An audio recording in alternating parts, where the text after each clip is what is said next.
नमस्कार बंधुगण। आजिर कहानी बुढ़ी माँ। कौन हेइथिबो सेही बुढ़ी माँर हृदय रे जेतेबेले तांको बहु कहिला, माँ आजी तुम खाद्य तुमे निजे रांध, आमे आजी एक पार्टी को जीवा। बुढ़ी माँ कहिला, झियो मते गैस चूल्हा जड़ेइबा आसे नाही। तेणु पुओ कहिला, माँ निकटस्थ मंदिर रे आजी भंडार अछि, सेठाकू चली जाओ एवं मंदिर रे भंडार खाई मंदिर रे ही आमको अपेक्षा करिथाओ। आमे फेरिबा बेले मंदिर रु ही तुमको नहीं आसीबा। ठीक अछि माँ। माँ चुपचाप निज चप्पल माड़ी करी मंदिर आड़कू चली गला। एही पूरा घटना तांको 10 वर्षर पुओ रोहन शुणुथिला। पार्टी को जीवा बाटरे रोहन निज बापांकु कहिला, बापा जेतेबेले मु बहुत बड़ मनीष हे जीवी सेतेबेले मु मध्य मो घर एक मंदिर निकटरे निर्माण करिबी।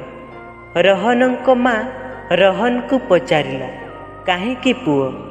रोहन कहिला, कारण माँ जेतेबेले मु मध्य कौनसी दिन एहिपरि किछि पार्टी रे जीवाकू पड़िबो सेतेबेले तुमे मध्य जे कौनसी मंदिर को भंडार खाइबाकू जीवो एवं मु चाहे नाही कि तुमे बहुत दूरर मंदिर को जाई भंडार खाओ। रोहन जो उत्तर देला सेईटा सुनी सेही पुओ और बहुर मुंड लज्जार नईगला, जो माने निज मातांकु मंदिर रे छाड़ी देई आसीथिले एवं सेमाने सेमानंकर भूल मध्य अनुभव कले।